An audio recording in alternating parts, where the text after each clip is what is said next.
సరే అది వేరే విషయం. కొంచెం అది కూడా ఎన్నికల ప్రచారం చేస్తున్నటువంటి వీడియో కూడా పెట్టారు. అయితే పవన్ గెలిపించిన అంటే నేను గెలిపించాను, కష్టం నాదే అని చెప్పుకోవడం అదే చెప్పుకున్నారు. కాకపోతే దాని మీద నిలబడలేక పాపం డిలీట్ చేసుకున్నారు. సరే, అది వేరే కారణాలు ఏమైనా ప్రెషర్ వచ్చింది. అసలు ఈ విషయం చెప్పిందే దానికి. ఇంకో విషయం ఏంటంటే, ఇంతకంటే ముందు పవన్ కళ్యాణ్ గారు 2 చోట్ల నిలబడ్డాడు, ఓడిపోయాడు, మనకు తెలుసు.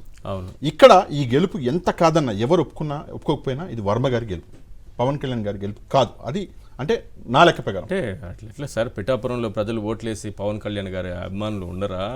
ఆయన మాటలు వినరా? ఆయన కోసం ఓట్లు వేయరా? సార్, వర్మ గారి గురించి మీకు కూడా తెలుసు. వర్మ గారు అక్కడ పిఠాపురంలో ఆయన ఇండిపెండెంట్ గా కూడా పోటీ చేసి గెలిపిన వ్యక్తి. అవును, ఆయనకి టికెట్ రాకపోతే జనాదరణ ఉంది అక్కడ.